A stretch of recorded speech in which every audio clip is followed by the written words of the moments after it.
The Commuter is directed by Jaume Collet-Serra, and it stars Liam Neeson. This is actually the fourth time that they've worked together, and this movie follows a man named Michael who takes the same commuter train every single day. He's done this for 10 years, actually, and one day a woman approaches him and gives him a task that he has to complete, or else his family's lives will be endangered. In 2014, the same director of this movie, Jaume Collet-Serra, also directed another film called Non-Stop. And that movie also is about Liam Neeson on a mode of transportation who is given a task and he must complete it or else people's lives will be endangered, and he has to find out which person on this mode of transportation is the one that is behind all of this. All the while he's keeping in constant contact with the villain via cell phone, and if he does complete all of these tasks he will receive a large sum of money. That's in both of these movies. Now, I didn't see Non-Stop in theaters. I saw it when I was in bed, actually, when I had mono, so I'm not really sure if I actually hated it as much as I did, or that was just the mono talking. But in present day, after seeing this movie in the theater, healthy and well rested, I think it's probably fair to say that I still wouldn't like that movie, if this is anything to judge it by. Now, Liam Neeson has recently stated, among many other things, that he really doesn't feel the drive to do action movies anymore, so this is probably going to be the last film that he does, at least for a while. Look, Taken was great.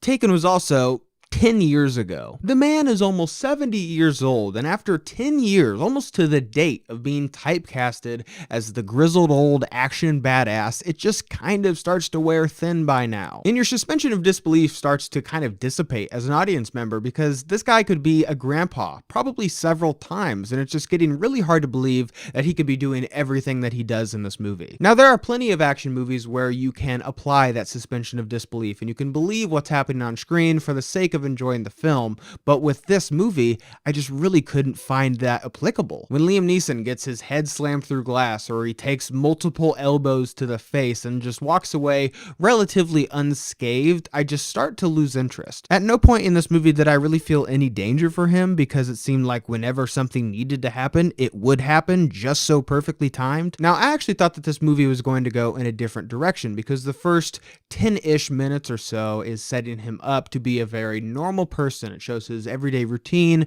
going to work, saying goodbye to his son and to his wife, and it sets him up as this everyday, very normal person. But when you dedicate all of that time to show him as a regular average Joe, and then you're like, oh, by the way, he's an ex-cop turned insurance salesman, I guess. And it doesn't matter if you're more than half of his age, he will still be able to beat you pretty easily. And it just kind of left me scratching my head of why would you take all of this time to show him as a very regular guy and then show him be almost this superhero, a very John Wick, Jason Bourne type person. Now, maybe you're just going into this movie to be simply entertained and you don't really care if Liam Neeson could actually beat somebody in a fist fight. I have an inkling that you're probably going to think that you've seen this movie before, because chances are you probably have. Even with the narrative beats, this movie is almost identical to Non-Stop. It just shows him slowly crossing off suspects from his list, trying to find out who it is that is on this train, and after about 45 minutes, it starts to get really boring. Now, I do like action movies set on modes of transportations as much as the next guy, but please,